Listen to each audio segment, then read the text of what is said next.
rehearsing and nursing a part. We know every card by heart. Oh, mature curtain lights. This is it. We'll hit the heights. And oh, what heights we'll hit. On with the show. This is it. It's the show. Oh, on with the show. This is it. On with the show. This is it. Yeah, it's This real is time. my stinky foamy thing. Oh, please, I the keep it pop off. filter. I keep that off because it stinks. That's what they call it. You know, it's in professional radio lingo. It's called the pop that is filter. a pop filter. To stop from the Pops and the peas. that. Well, no, What is it? Maybe it's to stop from the spit. Well, it's again with your hard peas, so you don't pop in the microphone. Yeah, but it could be like spitting. Well, it's all on the pop filter. It's all the drool and the spittle. What are you doing? What are you doing? Oscar. First of all, Oscar, use a coaster. Before we get serious, I got to say something not serious. Before I get serious. Go ahead. You know that new movie that's out about strippers that stars 50-year-old J-Lo? What's it called?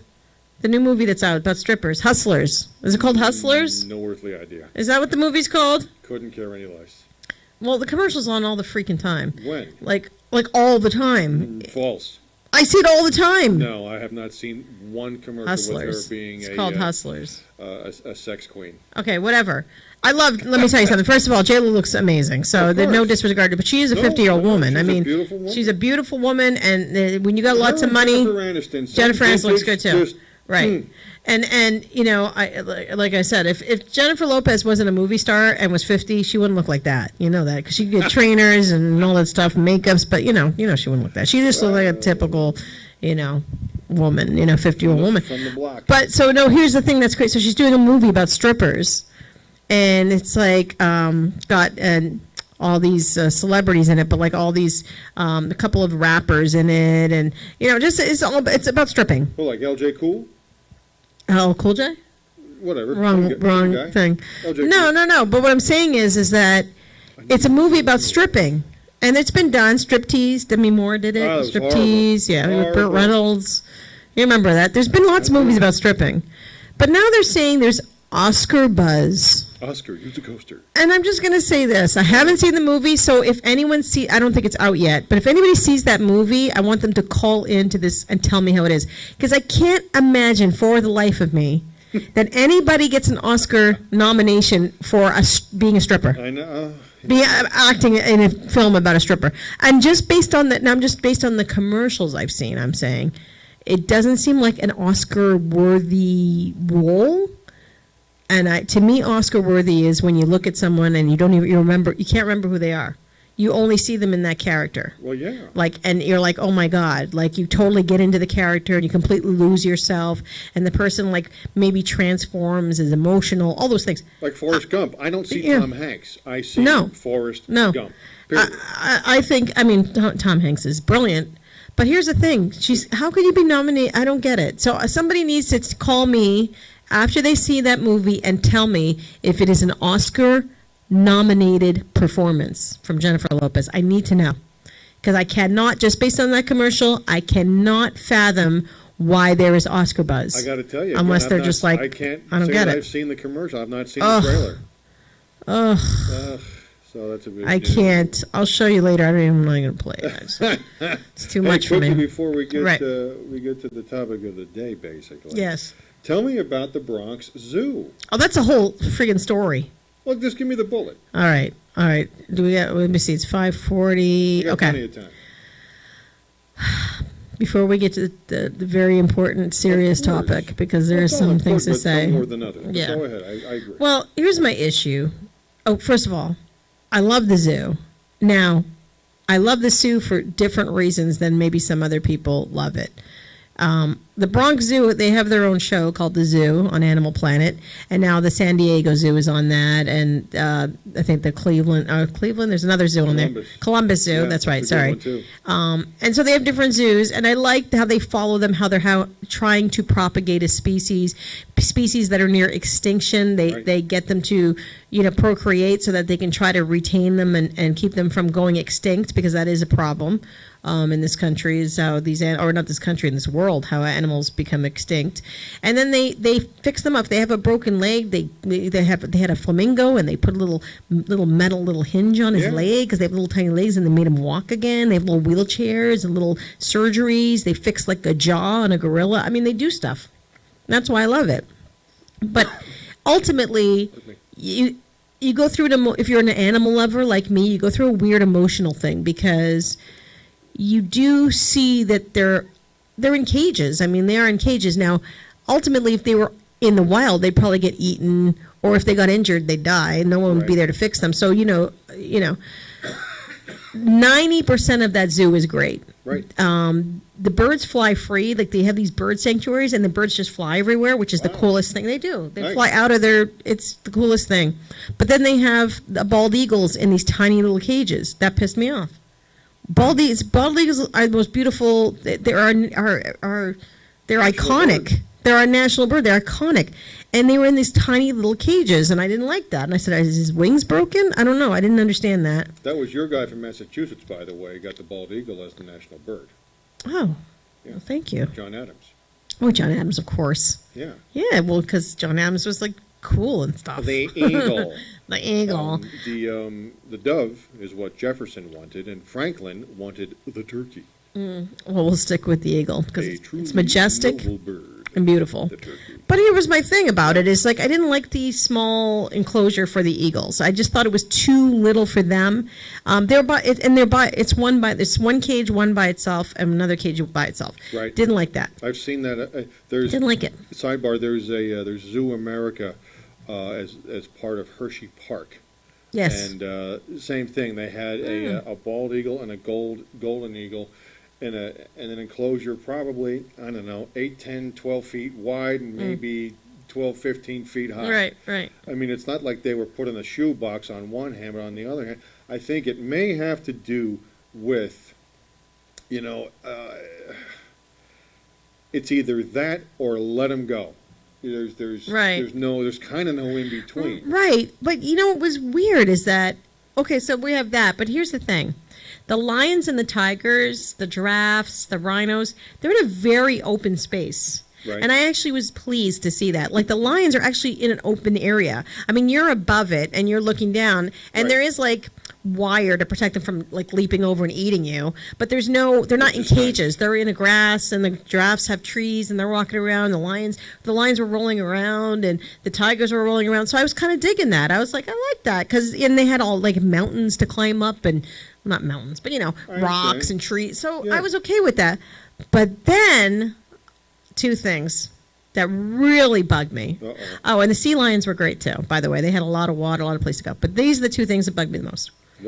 One, camel rides. Well, now, I'm going to tell you why.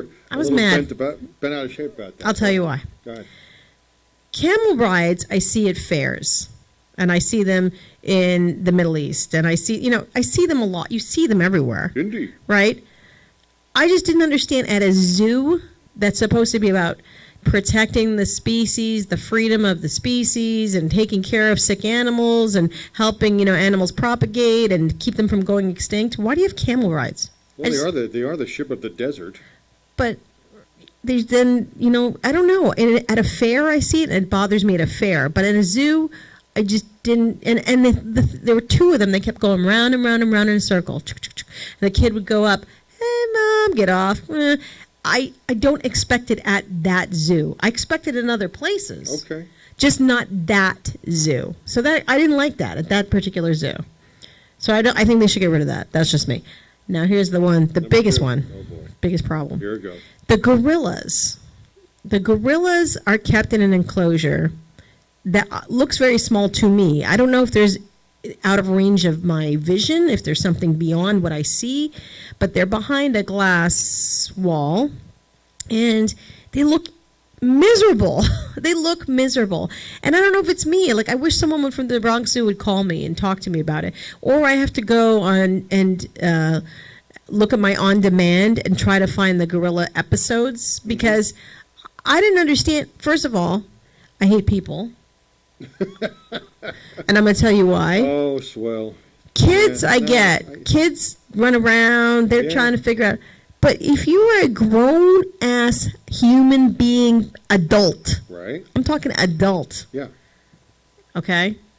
Why in God's name do you feel the need to bang on windows where the gorillas are? Like bang, like vigorously and aggressively bang. Not like little knocks, like toot, toot, toot. No. Bang like that. Like hardcore, right? Hardcore banging, like to the point it was so obnoxious. I'm like standing there, I'm like, now the gorilla, coolest thing ever. He had his back. He was leaning on the glass like this, back to the people. Right. So, and he would look. Occasionally, he would just glance like this.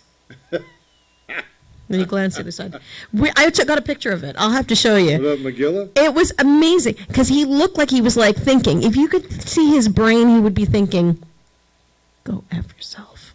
He was thinking that. If this glass wasn't here, I would rip Yeah. his head off. That's what it looked like. He looked so mad, but he was like ignoring them. Right. He was just like, and his hands were Hey, crossed like dummy, this. I'm right here. Stop banging. Yeah, Yeah. and his hands were crossed like this.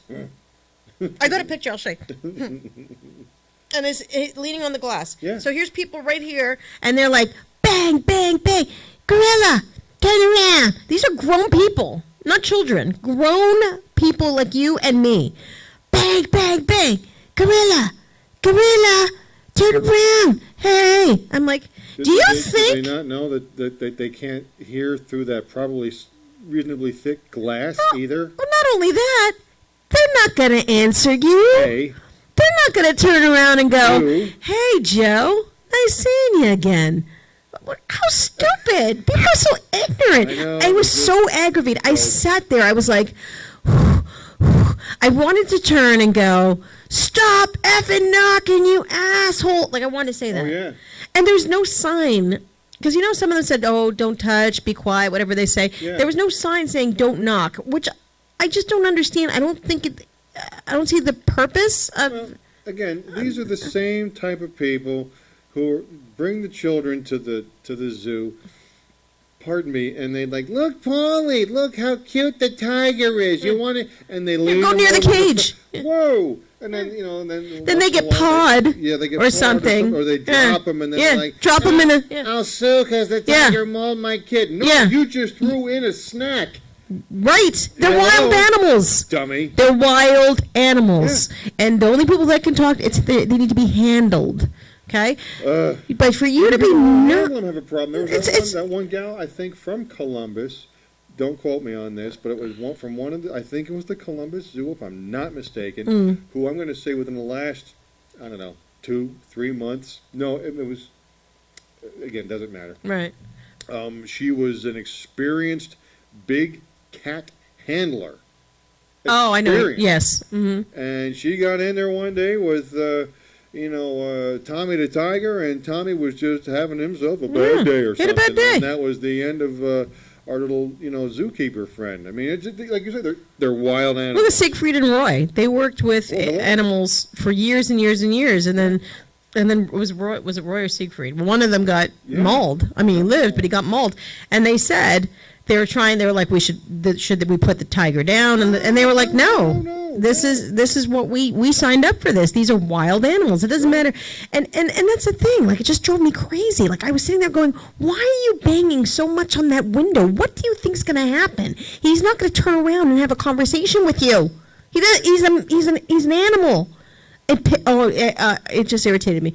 Then, here's the kick. This is my last bad story of the zoo, because I have some great stories too. But this man was with two little boys. I'd say they're about 8 and 10. And so the way the birds are, the sanctuaries, it's open. You can go, there's water there, and the birds are they're just flying inside. They stay within their habitat. They explain why they do that. There's a reason. They won't come out. They stay in their habitat. It's a very cool thing. Yeah. Wow. And occasionally they might fly out and then go back in, but they don't try to escape. Right. Which I don't understand That's it. wild. Yeah, you have to see it. It's very cool. But there's a gold barrier. And you could crawl over it or crawl under it and go in if you want. Well, you can't, but you could. These two little boys went under the barrier and into the water. Whoa. where like the fish were and the birds were flying, and like went into the, literally entered themselves into the exhibit, and were splashing the water and had a stick, hitting the stick. No. The birds were like freaking out, and the father just stood there like this. What? So you know me. Uh-oh. What did you say? The apes, I kept my mouth shut. I couldn't take it anymore. That's it? I lost. I said, I didn't scream. I was very controlled. But I turned to the father and I said, this is wrong. He doesn't say anything. I go, this isn't allowed. This is wrong. They're going to hurt themselves. Now, really what I wanted to say was, get your effing kids out of a place where they're not supposed to be, you irresponsible MFer. That's what I wanted to say. My patent reply is always, hey, if you're going to have pets, keep them on a leash. Sure. But I said... politically incorrect, but I don't care. Didn't apologize, the dad. He didn't say anything to me. He just said, hey, kids, let's go. And then the kids left. But I was like, this is wrong. I was like, this is wrong. This has got to go. No, get them out of there. No, they're going to get hurt. Get them out. Or they're going to hurt some of the animals. Well, that's really what I wanted to say. I didn't care about them. I only cared about the animals. But I was trying to humanize it for him so he understood. Your kids are climbing on rocks in a little bit of fever or something that day? Yeah, no. So I would have been like, hey, you're going to hurt some of these animals. Get your donkeys out of there. I wanted to say that, but, I was trying to be nice, kind of. But, yeah, so that made me mad. My mouth gets me in trouble. It is what it is. But then... And then... The most beautiful... birds were singing, a rainbow came over me. The sun shone. The clouds appeared in the celestial choir and went, ah. Yes. And I touched and pet a sloth. Ta-da! No more calls, please. We've got our... Well, not really. Well, that's what you wanted to do. That's what I wanted to do. That was my whole... Check the sloth. Yeah. Out. And I was crying. Oh. Because he wasn't looking at me, and I was petting him, and all of a sudden, with his slow little movement, he went, turn really slow. Then he just looked me right in the face, and we made eye contact, and he had that smile, yeah. And I thought, oh my God, the sloth is smiling at me, and the tears start falling. I was so embarrassed. The guy compared me to Kristen Bell, which is an actress who cried when she met a sloth. Oh. So he said, Kristen Bell, the actress? I go, yeah. He goes, she cried when she met a sloth, too. I go, oh, so me too. We are one and the same. Okay. That is my spirit animal. And let me tell you something. The zoo, one thing I can say that's great is I called the gift shop because there was a shirt that I really wanted and they didn't have my size. Oh. I called them yesterday. They said, we'll ship it out to you. Wow. They didn't have to do that. But they said, yeah, we'll ship it out to you. Wow, good for them. Yeah. So overall, I love what the zoo does. I love a lot of the things about the zoo is wonderful. But a couple of the things I question and I wonder about, those gorillas, they'll really eat. As a matter of fact, I did cry when I saw the gorillas. Not happy tears. I was sad. I was really sad. I'm sad thinking about it. Because they looked so sad to me. Huh. Really? And I don't know. It's my empathetic nature, but I felt sorry for them. I felt bad for them.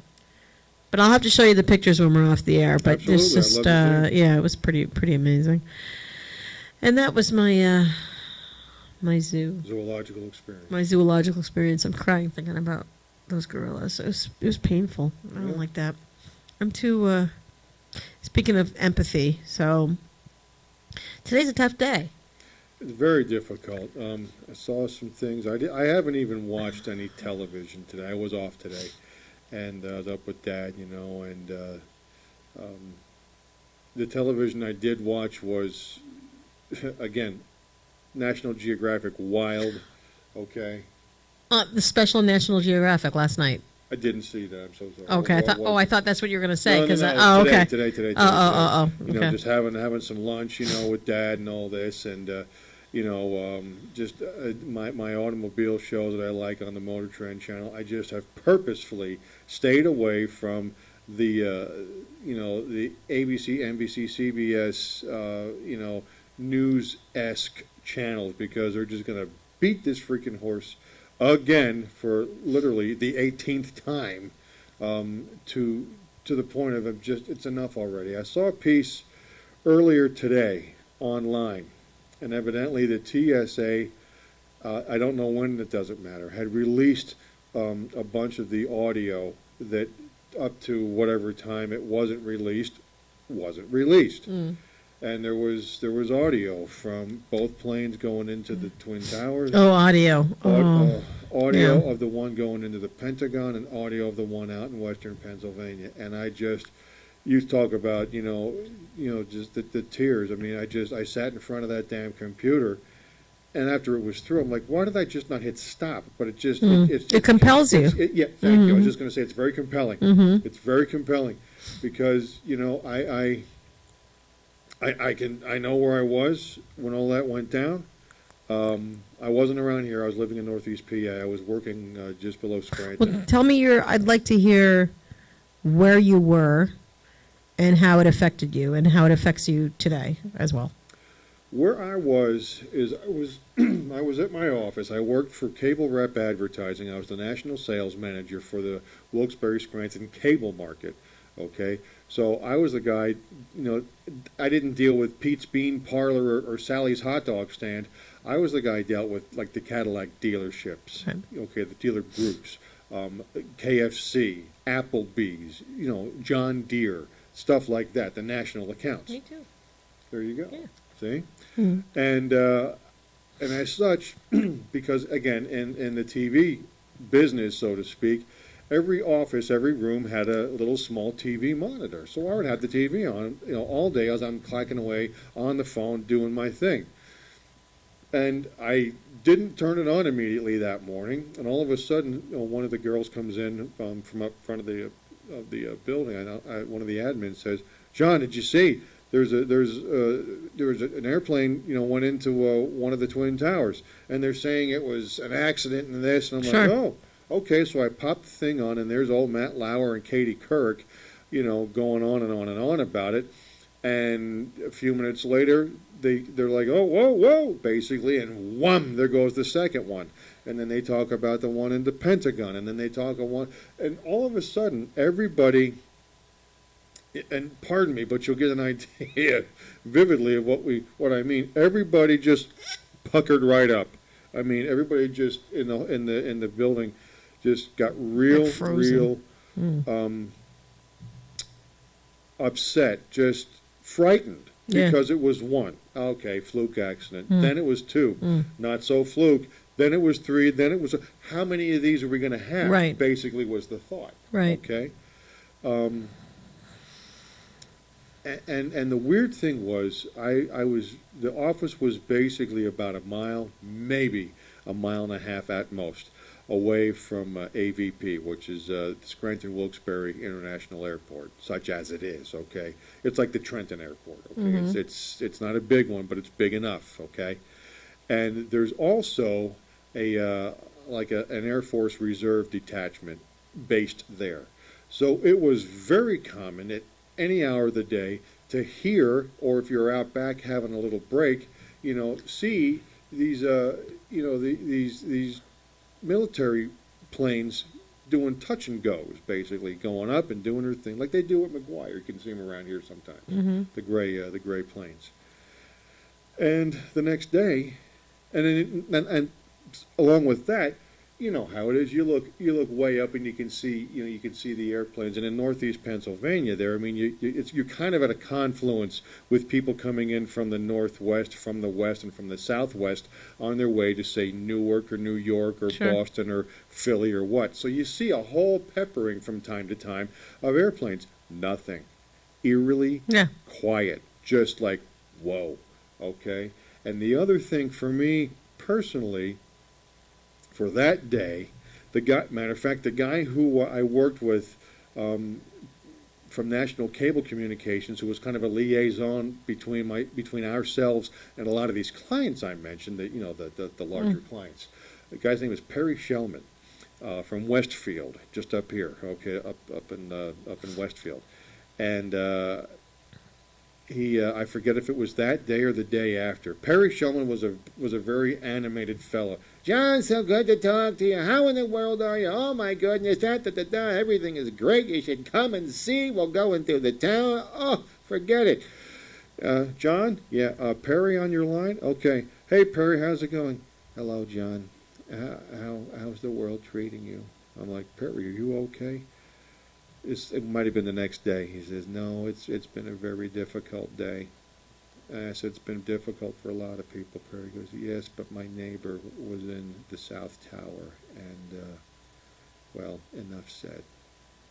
And it just completely changed this man's whole aura. Right.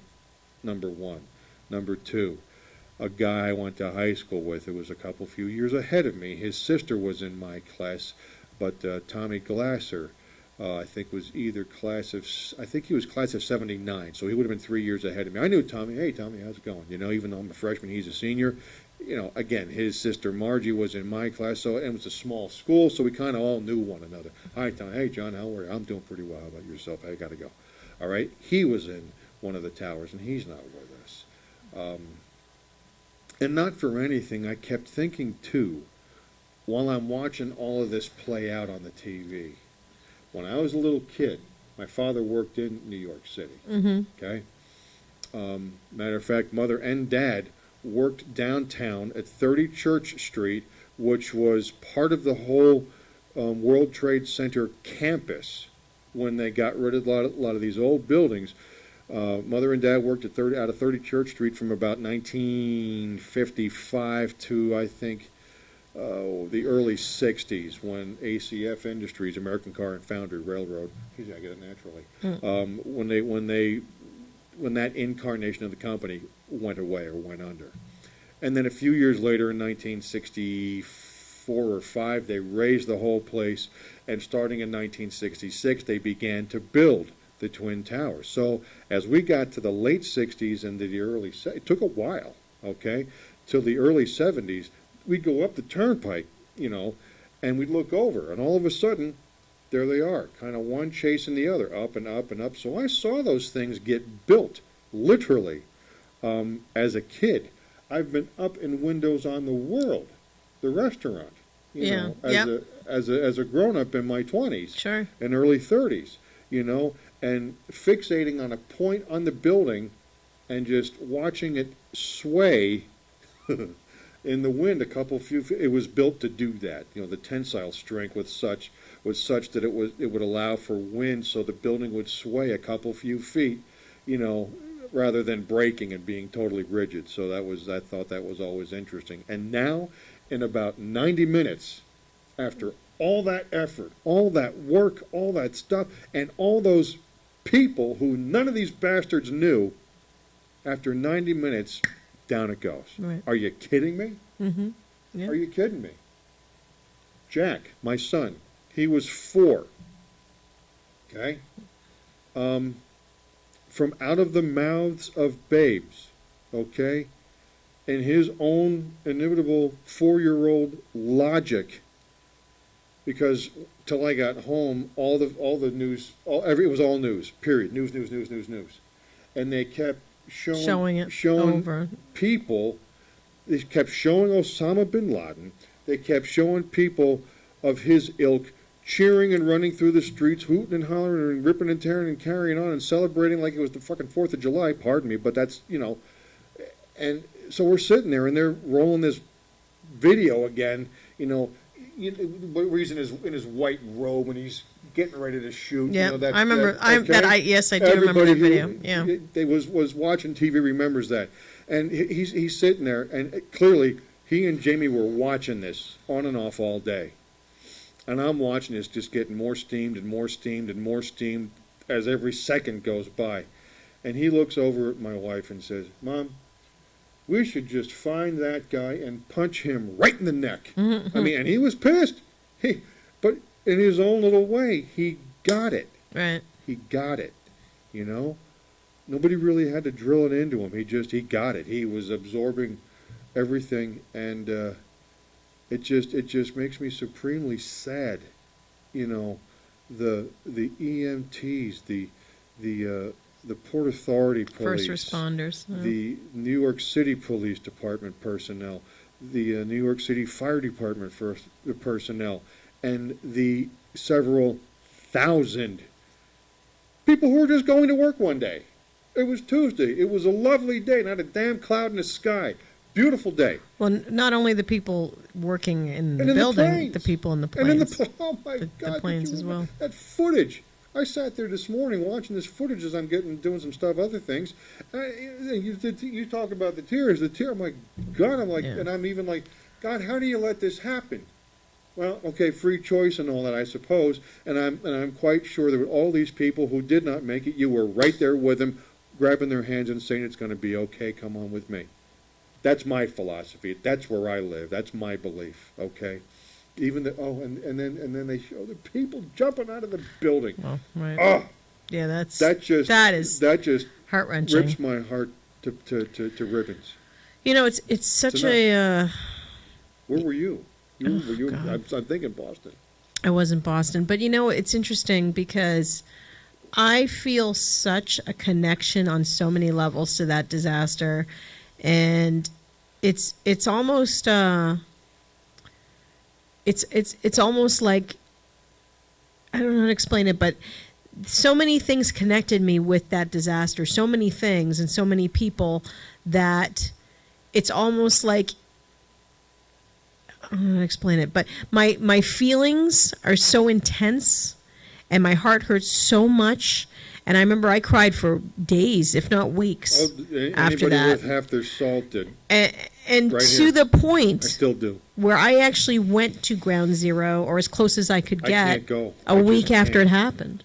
I actually drove from Boston to New York. I can't do it to this. And even one of my clients over at the thing for a while was tough. Was the 9/11 museum. Yeah, and I've been there as well. And the guy who I work with, are you gonna come in and see it sometime? I'm like, oh, absolutely. I can't go. Yeah, I can't go there. I can't. It's tough. I just cannot. But the weird thing, when I went to see, I had to go. I felt like such a closeness to it that I felt like I had to go. Okay. And I did drive by myself to New York City, and I got out of my car and I just walked. And it had been only a week, and there was security everywhere still, but I could smell the smell.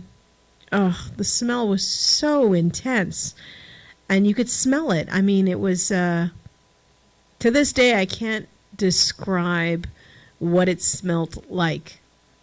I knew what it was. I know what the smell was, but it's extremely jaunting to walk into a city that you loved and was so alive with life, and to see it was so quiet and it was serene, and it was bizarre. It was bizarre, but it smelled horrible. Terrible smell in the air. I can't even imagine. I was so glad that I lived, far enough away from it, because I just. And I was the opposite. I wanted to be there. I actually wanted to be there, and it sounds crazy. I mean, I wanted to be. Everybody does their own thing, Tracy. I mean, that's just how it works. Like, I wished I was there to help people. Vanilla and chocolate. Yeah. It's okay. Yeah. It's a weird thing. I had a very weird. Well, I'll tell you all the different things. I mean, one was when it happened. I was working in the music business. I was working for EMI Music Distribution. We worked with Capitol and Virgin Records and all that. And it was weird because we had just lost Aaliyah. Aaliyah had died a week prior to September 11th. So we were in a somber state because that was our artist. And, there was it was just a weird vibe in our building that day. I'll never forget it. And we were having a meeting. And in our conference room, there's a television. And I remember my boss at the time, Gene, said, we have to turn the television on. Something happened in New York City. Now, I had friends in New York City. My family, my uncle worked at Newark Airport in New Jersey. So, I was like, what's going on here? So we turned it on, and we had not seen the footage, obviously, of the first plane hitting. At that moment, we just saw it burning, just the one. And I said, oh, that's the worst accident ever. Like, what a terrible accident. And then, I started thinking, like, wow, that's so low. And what happened to the plane? It's so low. Like, all this stuff's going through, and terrorism was not on my radar at all. Even No. Katie Couric and Matt Lauer were like, well, it looks like it may be a small craft or like a private jet or something like this. Oh, no. It was not. And we actually saw live the second hit. We saw it. I was stupefied. Yeah. I was stupefied. And I remember my boss going, oh, my God. Like, we were just like, and then I started thinking, like, what's going on? What's going on? Now, I didn't, at that time, I didn't have a cell phone. I don't know if I did or I don't know the cell phone. Did I have a cell phone? Maybe I did. But I didn't have it with me. And first thing I did, I thought about was, I have to call my uncle in Newark. And I couldn't get through. There was no phone. I couldn't get through. It was like busy signal. Yeah. And then I remembered my friend Jill, who worked on Avenue of the Americas. And I'm thinking, I got to call Jill. Can't get through to her either. I couldn't get a hold of my parents from Pennsylvania because same thing. I mean, they Phones weren't were clearly down. involved with it, but I'm like, hey, what's going on? What are you hearing closer by? Right. Couldn't get a hold of them. It was like a day and a half. So I pick up the phone, and I call locally in Boston. I called a friend of mine, Samantha, and I said, have you been watching this on the television? Have you been seeing this? And she said to me, she goes, you know what? She goes, we think Paige was on one of the planes. Oh. And I said, Paige was at the time, I had just left that job to go work in the music business, but I worked there for 3.5 years, almost 4 years. And it was my boss's wife. Oh, no. So no. She called me and she said, we think Paige was on that flight. She was going to Los Angeles on vacation. And I said, who was she with? Now, right away, I thought my boss, her husband. She said, no, Alan wasn't with her. It was her best friend and her best friend's daughter, who was like 12 years old. And but we're not sure. We're not sure yet. We don't know if that was the plane. And I hung up with her, and I'm thinking, what's going on? Like, what is... And here's the caveat. My company, we had a huge conference in Los Angeles, and we were scheduled to leave the next day. I don't know if it was next day, it was 2 days later, 2 days to go to Los Angeles for a conference. Mm-hmm. It was the same flight number as one of the planes. And obviously it canceled, but we didn't go. But it was like, and that was another connection. But then, so ultimately I called Samantha again, and it turned out she was, in fact, on the plane. Oh, come on. And here's the kicker. And this was on 2020, actually. It was on TV. Her best friend missed the flight. Ugh. So Paige got on the plane, and she said to Paige, I'm going to take the next one with her daughter. And that was the other plane that hit. So oh, no. Yeah, so they both... Correct. Whoa. So Paige was on one plane, and her friend and her friend's daughter were on the other plane. And it was bizarre. And I said, that's like...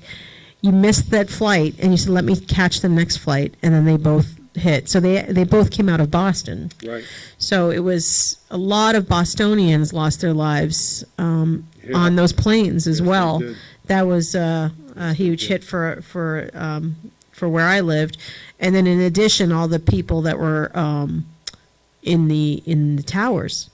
And just watching them fall and crumble, and I just felt like I should be there. And it was the weirdest thing. And I remember even saying it to my uncle. My uncle was in Newark, and the airport was crazy, like, because they didn't know what was going on. My uncle's running around, doesn't know what's happening. And, I said, I should be there. I just felt like it's like I have to help somebody, anybody. I don't know who, but I wanted to help somebody. And, see, to me, it was bizarre. I'm not, and there are people, and this is not a shot at anybody. It really isn't. It really, really, really isn't, okay? This is not a time for sarcastic jabs. There are people out there, and you know them, okay, or know of them, who whenever somebody they know, somebody who they know of, or somebody that somebody knows of, it's like their second aunt's cousin on their third uncle's side, They've got to go to a funeral. They've got to go to a funeral. I had neighbors like this, Mr. and Mrs. Patton, right across the street. Lovely people, but you know what? They were all the time going to funerals and viewings and viewings and funerals and all this business, okay? For a time, I'm going to say from about the time my grandfather passed when I was 11 until, I don't know, mid to late 20s, maybe my early 30s. Pardon me, I was compelled to kind of do the same thing. My mother was one of those who, you know, they were so nice to us, or they were decent people, or so-and-so thought very highly of them, we should go pay our respects. And the older I got, Tracy, I got to tell you, the older I am, the more I don't do that. It's not it's not because there's disrespect. Because it's difficult. I don't want to see him like that. No. Right. I don't want to see him like that. One of the hardest things I had to do was about not quite a year later, we lost a real good friend of ours, and he was I don't know what, 47, 48 years old, and he had a heart. You stand him next to me back then and even now and say, who's the likely one of the two guys standing right there to keel over and die like that with a heart attack? You know, 99 out of 100 people are picking me, okay, because I'm 35, 40 pounds overweight. I'm whatever, okay? My blood pressure at that point was not good. And there's Randy, who, you know, he played quarterback in high school, and he was a coach. He could still freaking play ball. I wanted him to play on my team when I started the Stallions up. You know, before I started the Stallions up, that was a few years later. But I got talking to him and said, Randy, I got to have you come and play. Just start the first year, quarterback and coach for me. I'm too old. No, you're not. That was one of the hardest funerals or viewings I had to go to. And I don't go to them because, again, I want to see. You want the memory you don't want the last memory to be them in the casket. You know, I mean, and this is, you know, George Carlin said it too, and I'm not, and here again, I am not trying to be funny or glib about it. This is the truth. He did it in a funny way, but there you are. Okay, I beg your pardon. The last one I did was about a year and a half ago with our colleague, Dean. Right. That sucked, but I mean, it was, okay, you know what, sometimes, son, I tell my son, sometimes you have to do what you don't want to do. Right. And I did not want to do that, but you know, it was the right thing. That's the other thing I tell him, son, damn it, you got to do the right thing, even when you don't want to, okay? So I went to that. But the thing of it is, what I don't want to see, and Randy looked horrible. I don't know who the hell prepped him, but he looked all puffy and bloated and what. And you know, they're the people are laying there, you know, with no back in their jacket and short pants on, you know, and if they're looking down from the above, they're embarrassed by the makeup. What have they done? I don't want to see that. I don't want there to be the thing that's tattooed in my brain about my friend, my relative, my neighbor, my colleague, my this, my that. That's the same thing that still goes through my head with Ground Zero. I can't do it. Right. I can't do it. And I think you're absolutely right. It depends on the person, because for some people, being around it is too much to bear. Oh. And I have the opposite. I feel like if I'm not around it, it's too much to bear. Like it's almost like I wanted to, literally that day, if I could have, I would have gotten in my car that day and drove to New York. Just because I felt like, can I help? I'm not an EMT. Of course. I don't work for the fire department. Doesn't matter. If you need me to pass buckets of stuff, I'll do it. Water. That's how I felt. Building materials. That's exactly how I felt that day. Stuff. Like I felt helpless. Buckets. Here you right. go. I felt helpless. I mean, my friend Jill, she walked across the bridge to get to New Jersey from New York. She's one of those people, and they had, you know, the remnants of human bodies on them. Oh, yeah. And that was my friend still to this day, and she'll tell you she still has post-traumatic because of that, because she was so close to where it took place, and she had to walk across the bridge, and you know, and that's what I kept thinking. I was like, I should be there walking with her. I should be there. And I spent so much time in New York. I was like, I should have been there. I should have been there to help. I should have been there to assist in some way, shape, or form. I should have saved a life. And I feel like me sitting at home watching the television was useless and helpless, and it's to this day I think about it. I get strange. I'm coming at it from a different angle right. of repose. And that's exactly we're right. We're all looking at the beacon. Right. We're all looking at the top of the beacon. Right. There's the beacon. I'm looking at it from this angle. You're looking at it from that angle. We're looking at the same thing. We're looking at the same thing. Right. And feeling the same feelings. Yes, yes. But right. The specificities are just a little bit. Right. 3 years later, I was this close to hopping in the car and going down to New Orleans to help with Katrina. Yep. Now, different. Right. But I have the same, right. Same church, yeah. Different pew, okay? Right. It was, again, see, I was familiar. I was abundantly familiar with the area in New York City. I've never been to New Orleans, so it may as well be like going to where else have I never been? Cleveland. It may as well be like going. You've to never Cleveland. been to Cleveland? No, I have not. I have. That may change that's shortly here. That's another story for another time. It's a good story, but another story for another time. Remind me.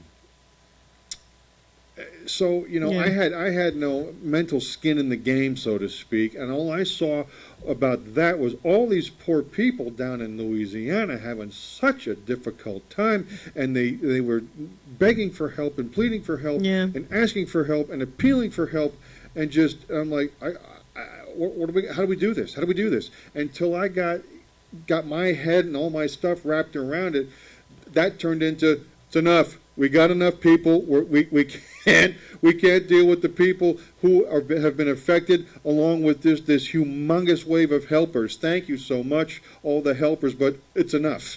Right. Okay. So what did I? I did what I could. I mean, it sounds dopey. I did the same thing for 9/11. I donated blood. However I could, I donated blood. Yeah. And that for right. me, and that's something. And I don't know. And it doesn't matter. That's something. I don't know if that directly helped or not. It did. It did. But I don't know. It's heart-wrenching, and I hate to see anybody or anything suffer. I hate suffering. Oh, I don't like it either. I don't like it in any way, shape, or form. Nope. Whether it's a human being or a squirrel, I don't care. I don't like seeing suffering. It affects me on such a different level. And 9/11, the suffering, like you said, when people were jumping out of the building. I mean, they were so desperate, and they said, "I'd rather jump out of this building and kill myself than burn to death." Going through those people's minds. Right, because they'd rather do that than burn to death. Crap. I mean, that's just imagine. I mean, and I just thought, God, I mean, why couldn't I, and that's why I made it a point to go the following week and just be in the presence of the tragedy, because I had to understand what took place. And like I said, the smell that I smelt when I got there, it stayed with me. Of course. And to this day, I can still remember, like, the smell. I still remembered how... My one friend and I used to joke about, hey, have you ever had a smell memory? I'm like, oh, yeah, all the time. Yeah. I mean, there's once in a while, I get it here, from the random department, once in a while, I'll get the aroma of my grandparents' bathroom closet. Yep, yeah, sure. Or Cooperstown, New York. What? Yeah, to me, Cooperstown, New York. It activates memories. Distinctive aroma on it. Okay, when we went, I was there twice, in 75 and 77. Matter of fact, we were there when Elvis died in 77. But the area has a pleasant, distinct smell, but a distinct aroma. Sure. It's not the same as what it used to be, but like when you go to somebody's house. This hallway has a distinct smell. Yeah. Well, that's a different story, but I digress. But like, my friend Brian's house had a distinct aroma to it. When we would be away for a length of time and come back in, Dad would open the front door and, you know, our home had a distinctive aroma to it. Mm. Again, not unpleasing, not unpleasant at all, but just a distinctive aroma. And here's one that I'm glad that I didn't retain. Again, same church, far different pew. Back in 1972, Hurricane Agnes came up and just parked itself over northeast Pennsylvania. I was 8, okay, and it shut down the whole region. It literally shut. The Susquehanna River went way over its banks, and a lot of the towns, you know, between Scranton and Wilkes-Barre were just decimated. I mean, just ossified, just okay. So we went out about a week or that next weekend after. You know, my grandfather and grandmother were still alive, and you know, the town that they were from in Berwick is up high. It's next to the Susquehanna River, but it's up high, so no trouble, none. Just a lot of rain. Okay, because the problem was not the hurricane; it's that it came up and it stayed around for like 3-4 days. That was the problem, and all the rain that it brought. So, you know, a week and a half later, we go out there, and my grandfather, you know, Poppy wanted to see, because all he was seeing on Channel 22 and 16 and 28, there was all kinds of, you know, destruction up there. We should take a ride. And Mother and Dad were like, okay, we'll take a ride. We went up Route 11, and we went to a couple of the towns up there, like Larksville and Plymouth and Edwardsville and all this. And, you know, up to the second-story window was the mud stains. And I remember that there was a distinctive, discernible, hideous, heinous, repulsive odor. It wasn't an aroma, it was an odor. Right. And thank you, I can't conjure it up. Yeah. I can't. You know, and I wouldn't want to with Ground Zero back in early. I can say if I smelt it again, which I hope I'd never do. Geez, no. I know I would identify it. Okay. Right now, I can't think of. There's no comparison, but it was so potent and pungent, and it was it was pretty extreme, and you know, disturbing. Because I knew what the smell was, you know, so it's just really, really difficult. But, you know, and I think now, even now, you know, we're 18 years later, 18 today, we're 2019. Yeah, 18 years later, I mean, it's just, I still will see, and speaking of National Geographic, last night they had a special, you know, talking about 9/11, and I still get teary. 19 years later, it still affects me emotionally. And I think it came to the forefront recently when they talked about how they were not giving the funding to these first responders who were suffering, but now they do. But at that one point, they were going to stop it. A lot of the nonsense goes on in D.C. like that. I'm just ready to just be like, you know what, you're out of your freaking minds. However, and a lot of the people who feel they have to put their noses into stuff like that, to where that's not what they do. Right. However, that's not a blanket statement, because, you know, as much as I either am or am not a fan of Jon Stewart. I knew you were going to say that. Yeah, it doesn't matter. Yeah. Doesn't matter. Yeah. Okay? And I was when he was on The Daily Show or whatever he does, I'm no raving fan, but I don't dislike him. I just, not for me. Right. Okay?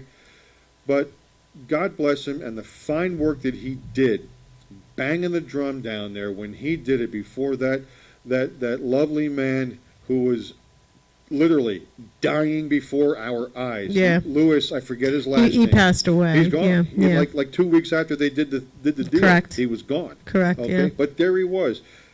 Here sat old Stewart, and there sat Lewis. Yeah. Okay? And when you see a picture of this guy back, you know, in the doo-wah days when he was on the job, he didn't look anything like he Nothing looked. completely different. Yeah. That can't be the guy. Yeah, that was the guy. Right. Whoa. Okay? Just ate him right down to the bone, damn it, because there he was.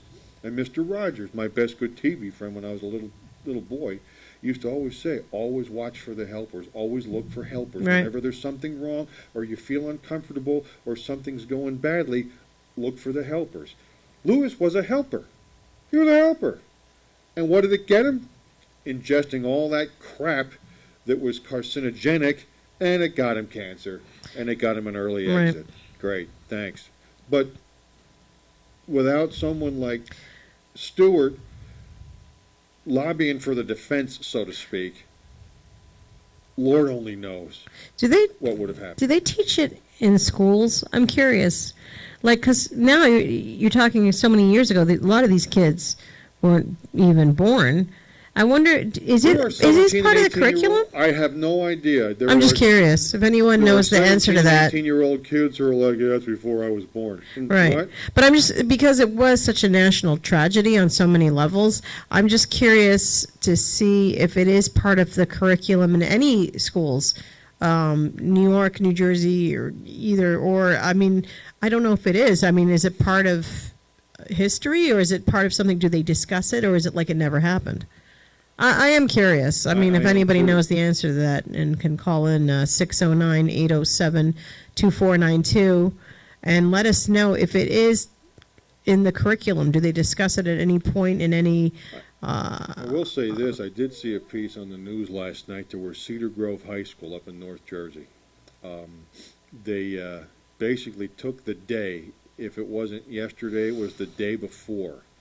And it was interesting how they did this. The faculty were out on the lawn, so to speak, with power drills, with, you know, I don't know if they're drill bits or screwdrivers or implements. They were drilling into the ground, okay? And then the kids were coming by, with American flags, one for everybody who perished in New York City. Oh, That's a wow. lot of damn American flags. Oh, wow. Okay? Yeah. And two, with little name placard deals for right next to the flag. So, you know, Joe Muck and Futch, Phyllis Schmegega, you know, Tammy Schwartz, you know, Phil Shumstein, you know, they're all there. Right. Each had a flag. And they showed the front lawn of this Cedar Grove High School. They're completely covered. It looked like freaking Arlington National Cemetery Sure. on Memorial Day. Sure. Just outstanding. And I don't want to forget... And they took the day. I mean, it's Yeah. okay. I would think, or a good hunk of it, kids, we're not going to have class right now. We're going to do this because this, pardon the ism here, but this trumps class. And I don't mean that. Yeah, I know what you're saying. It just outweighs it. This, you know, Right. this is important. We'll have class tomorrow. And I don't want to forget, and in this whole discussion, the Pentagon. No, I mean, Western Pennsylvania. Right, in Western Pennsylvania, and the flight number 93. 93. Todd, what? Let's roll. Let's roll, guy. Mhm. We tell you what. Yep. How many of us, you know, for good reasons or bad reasons or just reasons, for how long we're saying let's roll? Mm-hmm. Yep. Yep, and Let's that's important to remember them as well, because you tend to think about, you know, the Twin Towers and New York, and you tend to think of that, but it's almost like, you know, there are some people who lost their lives in other parts of the country for the same reason, you know, the Pentagon and Well, that one supposedly PA. was either going to go at the Capitol or at the White House. Right, I knew that too. Yeah, I saw that on the because documentary. They figured, well, okay, we're going to decimate the United States' Representation representation of economic success Correct. and military success. Yes. And then the next one was going to be political or governmental success. Well, they Todd and his pals out in Western Pennsylvania, God love them, damn it. Forced them down. They snuffed that out. Toot sweet. I mean, They saved lots of lives doing that too. you know, because you But don't they- know where that thing was going to go. No one did, and they lost their lives in the.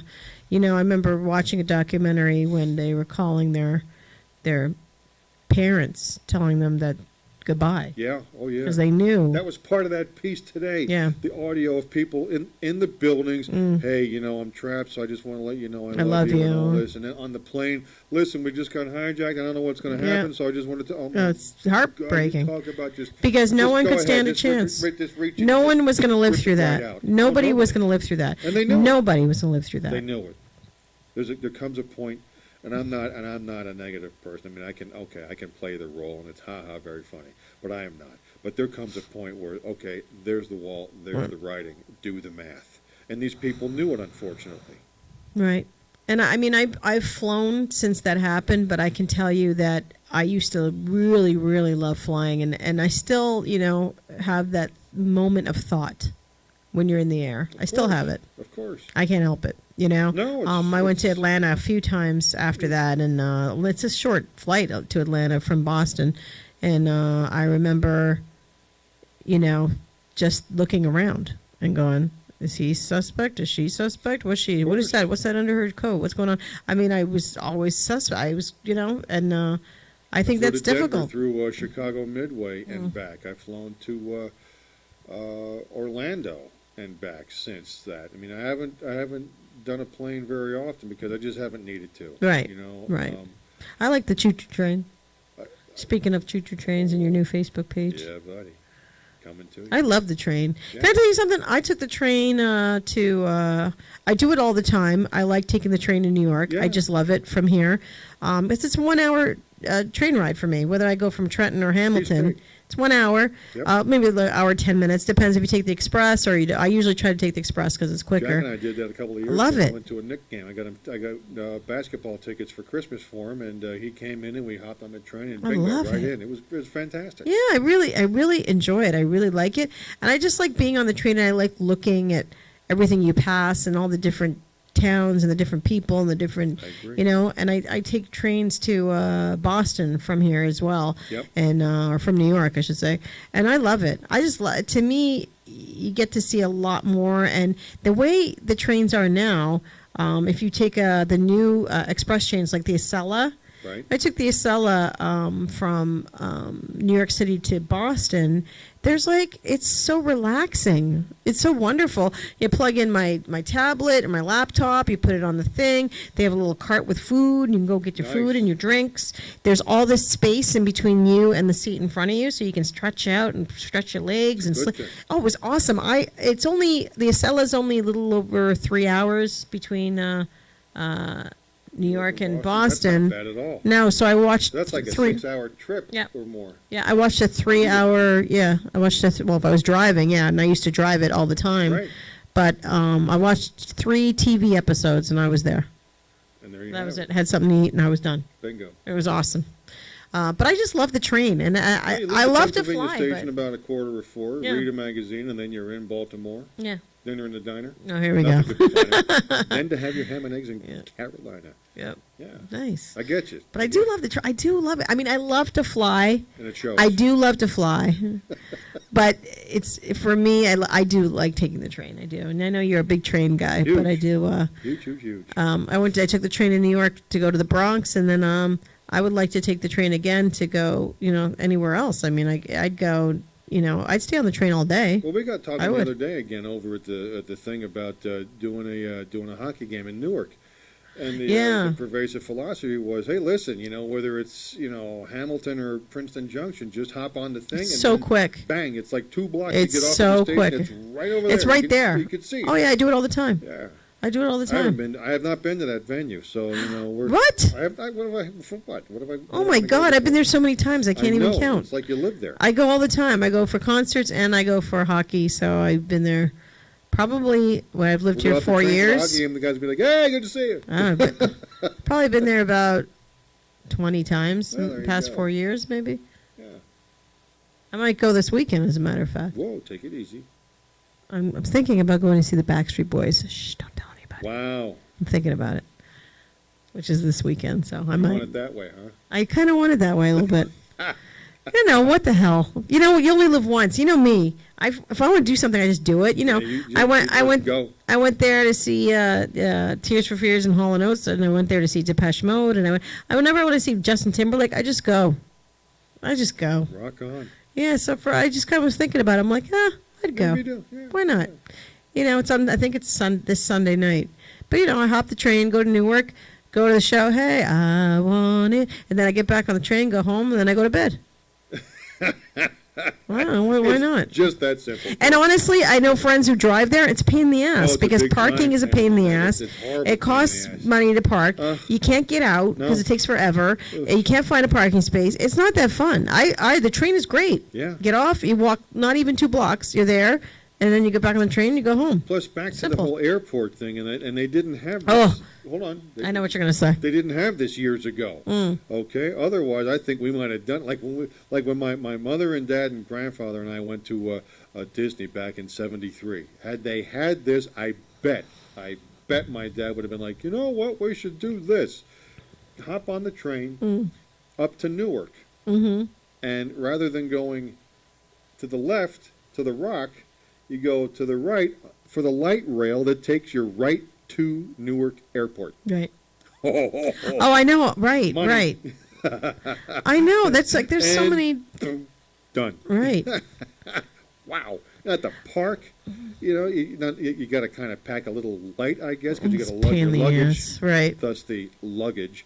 But you got to tote your luggage along and so forth. But even still, man, they dump you off right there at the airport, do your boogie, get your flight, and off you go. Right. Hop a flight to Miami Beach or to Hollywood.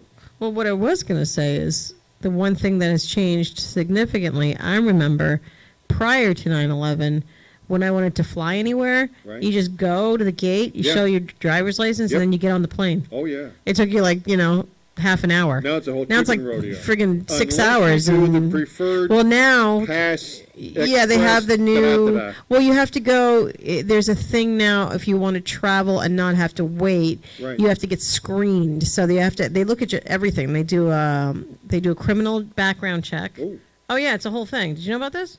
My friend went and did it. I think when we went when we went out west in 2013, I think You think they had? we got that. Because I all think taken I care thought of. it was fairly new. Well, because we got walking to the thing, and Melissa was like, "Oh no, over here." I'm like, "Over where?" You see where it says? I don't know if this is what it said, but I'm just going to say, you see where it says express line, no waiting, pre-screened? I'm like, yeah, took care of it. I'm like, oh, you are the queen. This is Just different. Hundreds. Oh no, it's of different now. people, and then we just went whoop, right through. Oh yeah, it's different now, because you can't. She couldn't do it for you. It doesn't like you. You have to go to the office Oh, at Newark Airport or any airport, wow. and they interview you. So it's like, and my friend. I went with my friend. That's how I know. And this was this year. Wow. She said to me, I gotta go to. 6 years ago. Well, she travels a lot. She's a big traveler. Got it. So she said, oh, I gotta go to Newark. I gotta go get my something. And I go, what's that? She goes, well, so when I travel, they don't keep, screening me and going through. I just, I do this and then I'm good for and then, Okay. I said, okay. So they take you in a room and they sit you down and then you do a background check on you and they interview you. Wow. And there was a whole bunch of people waiting in the waiting room. And I was like looking around. It was the weirdest thing. I said, what the hell is... She goes, yeah, this is for not just... it's more so for international travel than it is domestic. I would think so. They do it for domestic as well. And I think actually what they're doing for international... They're going to be doing it for domestic as well. Wow. But it is a background check to the point where if you have a criminal record, you have to reveal that. Ooh. And they will look up to see, and even if it's petty, but if you did any kind of, robbery or whatever, it would say that. So when they screen you to go on the plane, they will see that you committed a robbery 10 years ago or whatever. Wow. Yeah, so it's very, very thorough, and they're doing that This was how long ago? this year, 2019. Because 2 years ago, going to Orlando out of just over here at Trenton, okay? And that's another thing why I like Trenton, because now it may have changed. Okay, I'll have to ask Bill Ockford. He's down in Myrtle Beach right now. Yeah. He's flying back, I think, tomorrow. But last I knew, you went through the TSA thing, the belt and the keys and the pocket change, and you put it through the deal. Sure. And if they say, "Come over here," you get a pat down or Sure. whatever. But it's not as uptight here at the Trenton Mercer International or whatever TTN is the symbol. You get in there, run through the thing, metal detector, and then you sit down, you wait for your flight, and on the plane you go. Right. I mean, Yeah, this was like a whole thing. I was like, "You sure you want to go through that?" Yeah, and she was traveling internationally. That's what she was. and But that's so it might be, probably why, yeah. because But if you've got frequency of travel. Yeah, she has outside of the frequency, country. yeah. Yeah, I she don't even travels have like twice a passport. year. Yeah, I mean, I have a passport, I but do not. but yeah, she had to get should this get whole one. thing. Oh yeah, they do a background check and criminal check, and then they interview you, and I go, what? Well, for what? Oh, so I can travel. Where were and, you on the night of the 23rd? Yeah, weird, man. I said, so what if they do a background check on you and they see that you committed a crime? You don't get to travel? You don't go anywhere? Whoa. Apparently not. Who So knew? then you take the train. Yeah, you take the train, and the train will take you anyway. Sometimes you have to transfer Well, because I wish there was a train that went everywhere. But there is a train. You can actually get to Florida of via course. train.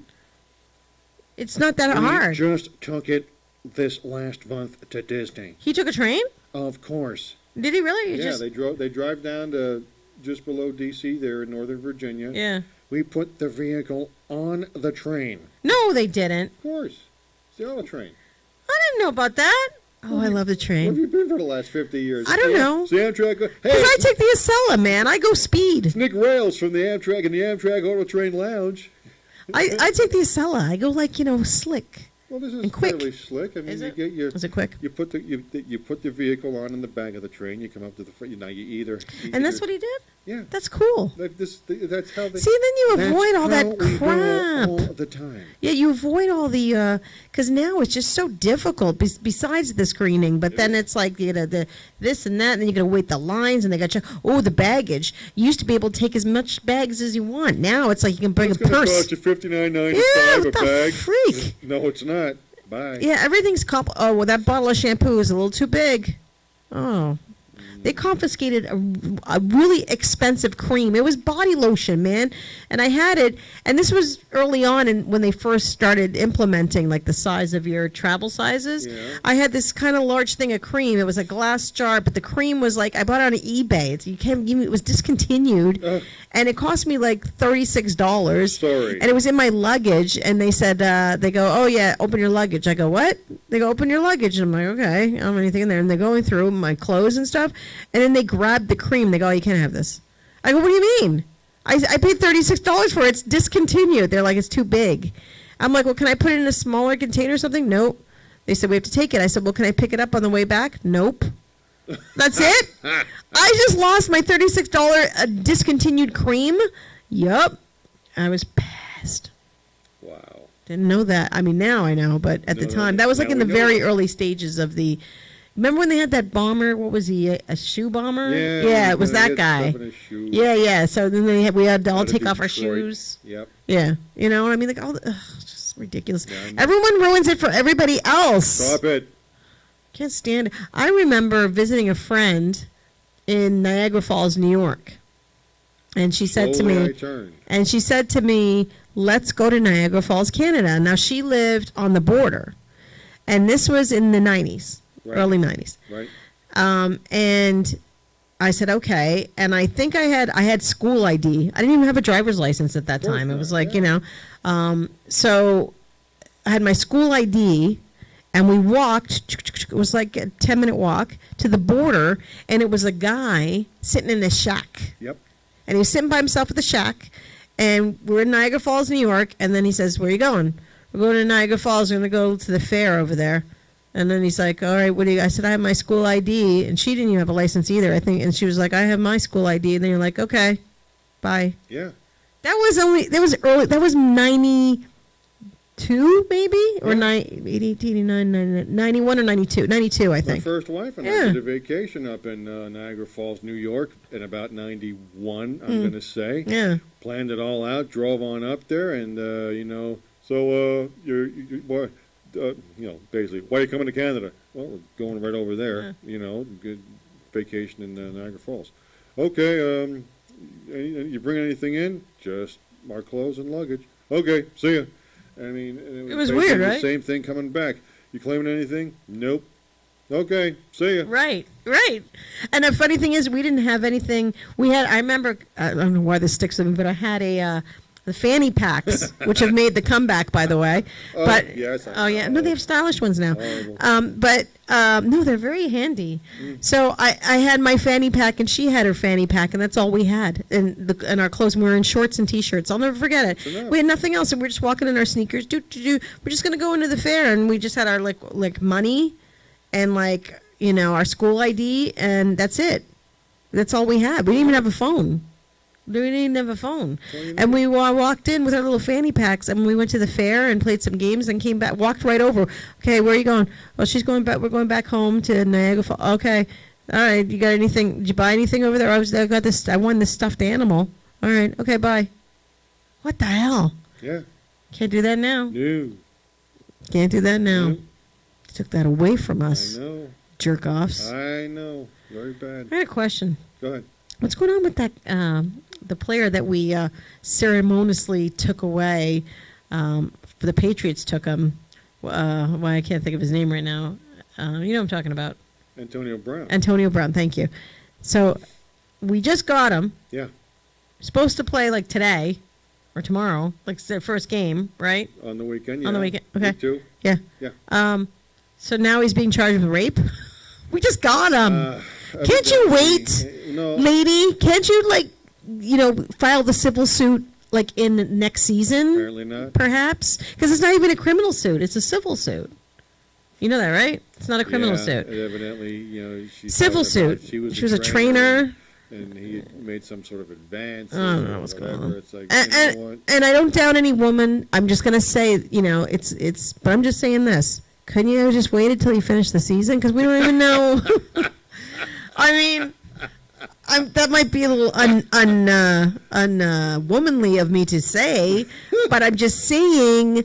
I was kind of. I mean, I heard he's a little cuckoo, a little crazy, but it's even going back like 2-3 years. Yeah. You've been sitting on this. you for a long waited till he time. went on my team. You couldn't give him 3 more months. Yeah, like come on, you couldn't wait till the season was over.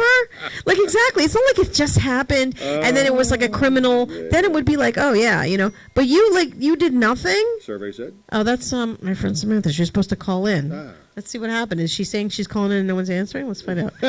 Hey, sweetie, I tried calling 4 times and there was no answer. Wow. Look, what does that say? Says I, sweetie. Hello, Jean. Sometimes there's no answer. What the heck is going on? Jeannie. What the heck's going on here? Grab. Jean. Don't make me get out of this chair, because if I get out of this chair, you're screwed. Uh-oh. Gene! Is it? Does he hear me? What are you in the men's room? I'm about to lose my. I'm about to lose it. Man. Hold that thought. Hold on. Let me talk to my friend Samantha for a second. Well, hold on, Samantha. Give me a second. Give me a second. Oh, and this is not going to go well. Message and say make sure you answer the phone. And we talked about it before. I know. It's these kids today. 4. Oh, now she's on the phone. Hello? Hello. Samantha! Ho. Hi. Hi, Samantha. Sorry. Hi, about who am I that. speaking with, That's, John? Very amateur of us. Hi, Samantha. Oh, that's not very nice. Sammy I'm clearly girl. not Tracy, so who am I speaking with, John? Yes, how are you? And I'm Tracy. good, thank you. This is Samantha. Well, good. I'm glad you called in. Yeah, Tracy said you may give us a buzz. Lord knows we could use one. Now, Samantha worked with me at the company, the woman who lost her life at 9/11, Paige. Gotcha. Samantha was the one who worked very closely with her and her husband and told me what had happened. So I just wanted to tell you that. So there's the So, back Tracy, I was trying to remember, were you working there at that time, or had No. you left already? And did I call you and tell you what You happened? called me and told me I had left and was working at the record label. Okay, that's what I thought. Yeah, Okay, and knew I- it was right around that time. So I Yes. wasn't sure. Yes, and I remember because I don't remember if I had a cell phone or anything, but I remember I called you from the office phone. Oh, okay. And when I first talked to you, you said that you guys weren't sure that she was even Right. on the plane at that time. Exactly.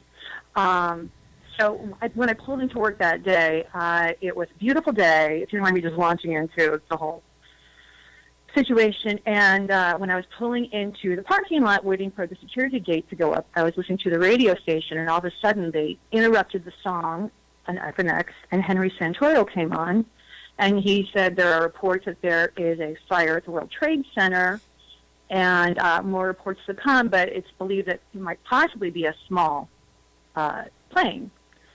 And when I ran into the office, because it was a big deal to have a song interrupted for a news report, right? Right. And as Tracy, as you recall, we had TVs all over the office because it was this kind of 1960s-ish advertising firm that had like a conference table with a glass top and Yes. all these big I TVs do. set inside it, and we had Was Don a Draper big there? conference room with a massive projection TV. And so I turned on the TV to see what the heck was going on. Right. And as more and more information began to trickle in, they realized it was a bigger plane than they originally thought. And then it became more and more clear that it was a Boston to Los Angeles flight. And then it became clear that it was the American Airlines flight. And as I'm watching this, and other people are freaking out, other people are dismissing it, and my boss is not, and Alan's not in the office yet. Okay. And it's becoming a little bit, first of all, it was upsetting anyhow. But then it dawned on me, like, well, wait a minute. Alan's wife, Paige, was supposed to go to Los Angeles today. Yeah. And then they told us what the airline was. And then I started scrambling for documents because I was, at the time, running the travel department. And so I had booked his wife and her friend on some flights to Los Angeles. And I knew that at the last minute, Alan's wife switched to another airline because she wanted to use her frequent flyer miles. And everybody's saying, no, it can't be her, it can't be it. And then it becomes more and more clear that, yes, it was the flight that Paige was on. And mind you, my boss had no idea. Mm-hmm. And right when he was walking into the office, we began to kind of prepare him for what we thought was the news that this is her flight. And he was saying, you're crazy, stop it. No, I'm sure it's not. I'll call her right now. And when he is entering his office, Michael Reese, our former coworker, he's on the phone with American Airlines. And I walk out into the lobby, and I hear him getting the confirmation that she was on the plane. Yeah. And then he starts to cry. Of course. And then I start to cry, and I tell our other boss, another coworker, that it's definitely her. And we all now have to walk into our boss's office and explain that his wife just was killed on this flight. Right. And he was in shock, didn't believe us, and I had to bring him the paperwork, and he was like, no. Call her cell phone. And I called her cell phone, and it wasn't even a fast, busy signal. It was just static. Mm. And as we are watching this news unfold on these TVs, if you remember, Tracy, those TVs in the conference table, Yep. we see the second plane hit. And then it becomes, there's more information being given to us, and it turns out that Paige's best friend and daughter Right. were on the other plane. Because And they had originally, missed. Paige was supposed to be with Right. her friend Ruth and the daughter Juliana, but she changed, as I said before, at the last minute to use her frequent flyer miles. And it was just this, obviously a horrifying day for so many people, but to have to explain to someone that his beloved wife, and he adored her, was just killed was just, obviously you never forget 9/11, but you never forget. That's just a pivotal moment in anybody's life. Sure. And Ruth McCourt, who was on the plane with her 4-year-old daughter on that second plane that hit the World Trade Center, Mm-hmm. I then had to tell her husband and Will Giuliana's father that his wife and daughter had been killed on the second flight. Right. And Come on. and it was just insane. And it just kind of felt like we were in this surreal, almost like shock, underwater. I don't know how to explain Right. it. It was just, everything was upside down, and I don't even know how to explain it further beyond that. And just, and do you want me to go on with some other things? There's certain things you don't even know, Tracy. Do you want me to go on, or do you have a question you want to ask me? Go ahead. Hello? Yeah, I'm here. I'm listening. So I don't know if you want to ask a question, or should I just keep going? No, I want you to keep going. So what we also found out is that Ruth McCourt's brother, I don't know if you heard this in the news, literally was walking into the World Trade Center when his sister's plane hit the building. Oh, Oh, I know yeah. that I didn't hear. Yeah, No. he had no idea. that she was in the plane or that his niece was in the plane. And he actually helped a woman who had been engulfed by a fireball when the fireball came down the elevator shaft. And he truly had no idea that his sister was in the plane until I think a day or two later. But the unbelievable odds of him walking to the building the moment his sister's plane hit, I mean, just the hair on my arm stands up every time I think about it. And, you know, so two other bizarre things that in my life I just can't get over. My sister-in-law was supposed to be on that United flight because she was a flight attendant for United. She was supposed to be on the second flight. But that happened to be the very first day of her maternity leave, and they pulled her from the flight because they insisted that flight attendants stop at a certain point to start their maternity leave. And had it not been for her pregnancy, we would have lost her. And it's just crazy when you think about so many of us, especially in the East Coast, and not to diminish the people on the West Coast who are impacted, but just so many people we know from Boston and New York and New Jersey, and of course people in LA, just the connections I personally have to this day, it's crazy to me. And my friend Michael Woodward was actually the person who received the phone call from Amy Sweeney on American Airlines, and he's the one who wrote down the seats that the hijackers were sitting in and was getting the names and giving it to all the, you know, the government and the people at the airline and all that. And he was never able to get over it. And he had to leave the airline industry. And frankly, I guess I shouldn't give him his full name, but he's doing fine now. But for a while, it really destroyed his life. I didn't know that at all. It's just crazy to me about how many people I personally know who were impacted by this. And of course, our country was, but you know, it was obviously a horrible time. But well, I remember one thing, and that's one thing you had said about Paige, and when they had a story on 2020 specifically about Paige because of how she was supposed to be on the flight with her friend Ruth and her child, but in the report, and I remember this, they said that Ruth had missed the flight. They didn't say anything about frequent flyer. I guess maybe that changes the story for them. It's more dramatic. They were at the airport together, and they took the limo together, and I had actually seen Paige the day before. They had actually spent I think they had spent the night at Alan and Paige's house because they had dinner the night before at Alan's house. And he actually had a little recording of Juliana talking through his little recorder. You know, the little recorders he used to have. Yeah. So I believe they had all spent the night at Paige and Alan and Paige's house. And they took the limousine in together, which we also booked from our company. And so they all got there at the same time. Now, granted, I don't know if they were in the same terminal, but you know, to my understanding, she didn't miss a flight at all or anything like that. Yeah, and I was just thinking there may have been confusion about because of the ticket change and who was with who, but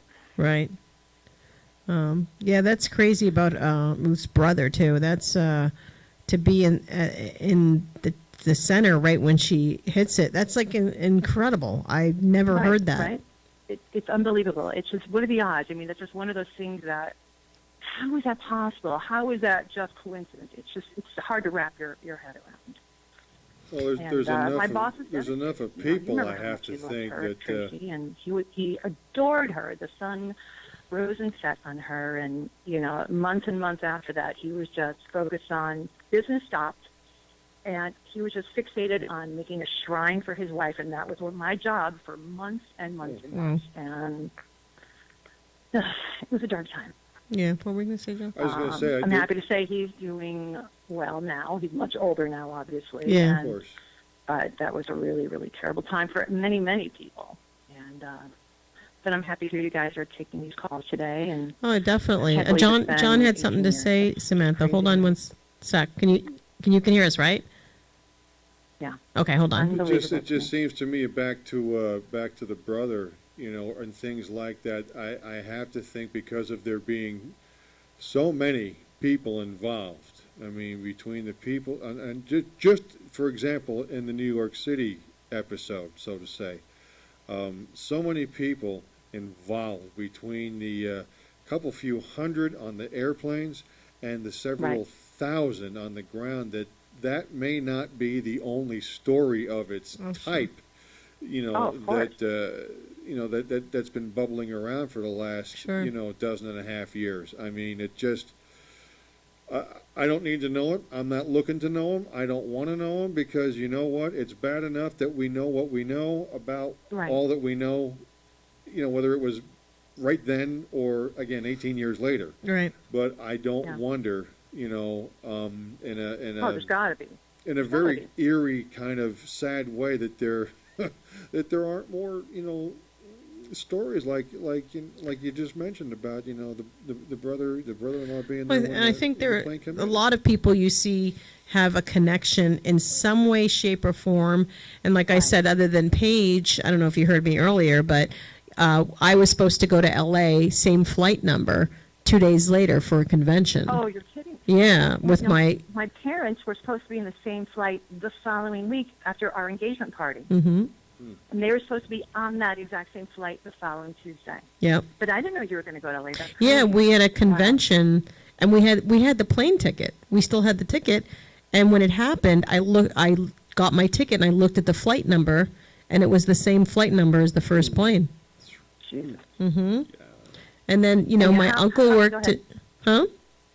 And I'm just wondering how many of those stories, like about the brother, because he had Ruth's brother, he Yeah. had been running late apparently for some meeting, and he said, had I not been running late, I would have dined in that Oh, tower sure. as well. And I just wonder how many of those stories in which there was some divine intervention Right. or some just twist of fate that people. I mean, it's nice to think about those. Unfortunately, there's so many people who didn't have that same grace given to them, but wow.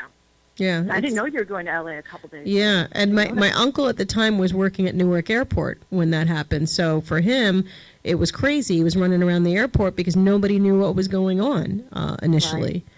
And I was trying to call him, and then I had friends working in the city, and one of my friends was one of the people walking across the bridge from New York to New Jersey with all the debris on them. She Oh, was one right, of those right, people. Mm-hmm. It just affected a lot of people, and I think every year. And actually, this is a question. Oh, your kids are young, but I wonder if you know that because you know a lot of stuff, Samantha. She's very well read. Not anymore. But do they teach in any schools? Is it part of the curriculum? September 11th, like is it like a something that's on the curriculum? It is, and oddly enough, so here's a weird story. My friend, when her daughter was in preschool, they were talking about 9/11 to these kids, and they were perplexed as to how to explain the jumpers.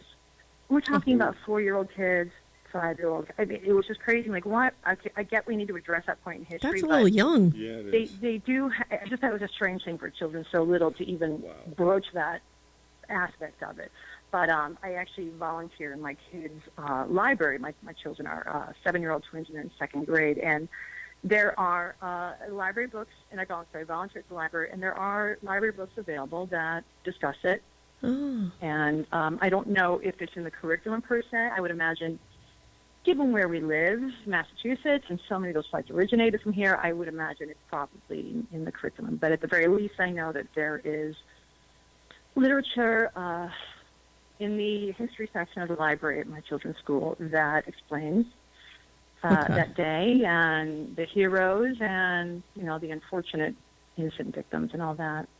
I was wondering that because, especially most, they weren't born. So many kids were not born. So to them, Yeah.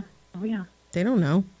And Yeah. now a And day they like don't get it now. People are beginning to not forget, but the impact is becoming more and more diminished Mhm. over the years.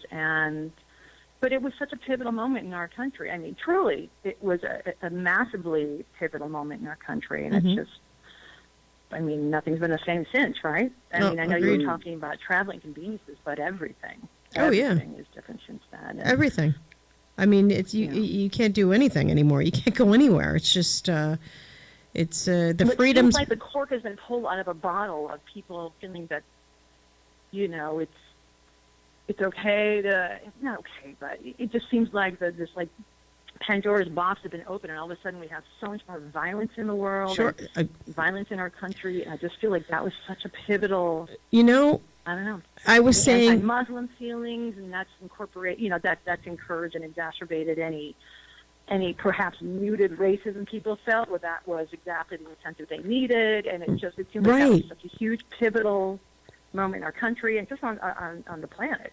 And I said this a while back, but we talked about how everybody's differences, political, racial, whatever it was completely gone.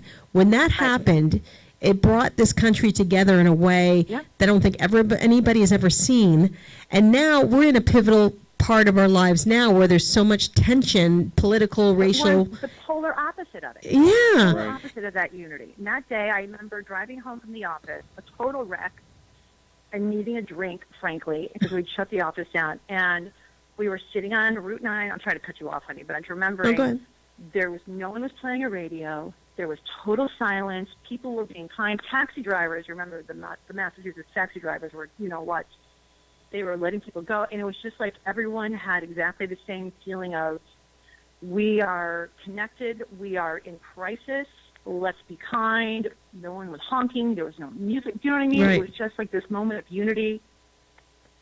Well, it's like family. And then I feel like we're the polar opposite of that now. It's like family. And you know what I mean, Samantha? When you can, whoop up on your brother or sister, call them names, punch them in the nose, this, that, and the other thing, and you know what? That's what family does. But let somebody else outside of the family come in and look even cross-eyed at one of your people.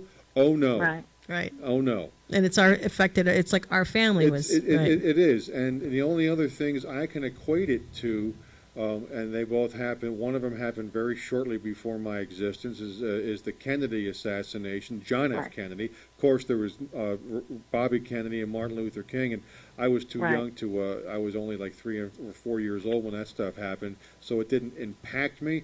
But the JFK thing, everything I've ever read and studied, and I've done reports on it in school when I was younger.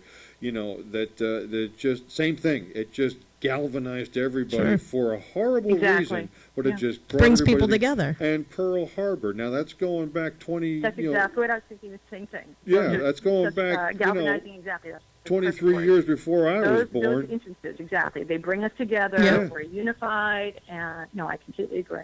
And it's sad because I think I said this, but I said we almost need a tragedy of that magnitude to bring us back together. I don't like that. It's sad to say. I know. But sometimes I feel that way. Look at the shooting at the Pulse nightclub in Florida. 50 people died. Look at the Vegas shooting. 50-something people died. You would think these would be occasions in which we unify and we collect and we gather together against a common evil. And it seems like these things keep happening, and we're so desensitized to it now. Exactly. It's just day-in-the-life stuff anymore. Now it's everyday stuff. Right. We've become numb to that. Yeah. Like, we need something that's bigger. I'm sorry. Yep. Unbelievable. Yep. We need something bigger. And that's so sad to say. But it's like you need something, a common thing that touches a lot more lives. And apparently a shooting is not enough because we feel detached from it. It didn't happen in my backyard. It happened in another state. Oh, it's like it's jaunting that we don't really we just go over it. It's weird. Well, not for nothing. Well, go ahead. I was going to say that not for anything. I don't wonder that somebody out in I don't know, Kansas or Idaho or Arizona, on September 11th, who are not people who moved there from here, but people who, grew up there, Flagstaff, Arizona, I was born and raised, Truckee, California, I was born and raised, Billings, Montana, I was born and raised. They see all this, quote unquote nonsense going on every year, and they're like, okay, so this means to me what? Right. I mean, it just, it's attitude based on latitude, basically, and not that it's right, but you're exactly correct. Both of you saying that we're just so numb to it. We're just so, oh, well, that's a shame. And it is a shame, but then, what, people just move along. People move on. And it's not necessarily that we, quote unquote, need it, but that's the impetus that is necessary or required, something hugely negative. And that's terrifying, though, right? It's the fact that we need something of such a magnitude of violence to shake our country at its core, to unify us in the face of all this vitriol and animosity throughout we're like a borderline civil war, basically. And honestly, if you think about just the hostility between these different political groups, the fact that it would have to take a massively violent, dramatic episode to unify us. That's horrifying. Right. But it's Like the reality. Right, and I really think And- Independence Day, it's not even real, and I think that's what we need. We need like a UFO or something. Like it's like because people will go, "Oh, damn, there's a UFO over America. We really got to get together." I mean, I feel like we need to be in a movie, I can't believe I'm laughing now. Yes. right? Like you remember in Independence Day, everyone was like, "Oh my God, we got to all to get together and we got to fight this common evil." We Yeah, need we Will gotta. Smith, damn it. Where is Will Smith? Yeah, like we need that. Will Smith, we need Randy Quaid. Let's go. Yes, yes. Like we seriously need like a Right. UFO or something, something like that because But I have enough nightmares about that as it is. That's enough. That's enough. I mean, it's at the very least, we'll lock it out with this. At the very least, it's ponderous as can be. At the very most, you're exactly right, Samantha. It's just nerve peeling. Never mind racking. It just peels Right. every last nerve down to the last nerve. Yeah. Yeah. Well, I mean, honestly, I didn't have I have anxiety now. I didn't have anxiety up until the time I was like almost 30 years old. I have anxiety now. Yeah, I have literally. anxiety, too. And I'm taking medication for it, not to overshare, but I don't really give a damn. I never had anxiety No, it is growing what up, it but it is. just feels like every day it's something else. And now I have these children, and it's just like, what world did I bring them into? Right. And it's terrifying. Like I went to a Walmart in Maine a couple of weeks ago, and I immediately looked where the exits were. I had Yep. my children's hands the whole time, much to their extreme annoyance, and it's just. But you're right, though. What's it going to take to unify us? And I don't know. and you're right. I go to the theater. I look to where the exits are. I go to concerts. I go to Comic-Con. I go to all these events all the time, and I'm by myself. And I look around and I go, where can I get out? And where am I going to go? That's my first immediate thing is how am I going to get out? Yeah, I don't even go to those things anymore. I rarely go to a theater unless it's like a little kids thing where I can fall asleep and I know nobody's going to bother. But I don't go to malls anymore. I was never a fearful person, and the fact that, especially because I have these two little lives to look out for, I just don't want to chance it, and that's terrible. Yeah. That shouldn't be how it is in 2019, and there shouldn't be a lot of the other things happening in 2019. But I won't get political. But well, thank you for letting me call in, guys. Of course. Thanks, Samantha. And Samantha is like the cutest twins like ever. Is that right? They're the cutest, adorable little Old Navy fashion model children. Oh, maybe. Wait a minute. No, I'm just kidding. That's fine. They do. They look. They do. They should be doing like catalog work. They're so freaking cute. I can't if stand they it. could sit still long enough, maybe we could add a little bit of money towards their college, but I don't think they follow directions very well. So. I love you, Tracy. I love you. I Thanks for miss letting me you. call in, guys. Thank you for God calling, bless you. Sam. You're the best. Bye, honey. Bye, honey. Bye, John. So long now. She's awesome. I evidently, yeah. We've been friends a long time. I mean, we met when we were at that company that we were referring to. We met at that company, and we worked together, and we hit it off right away.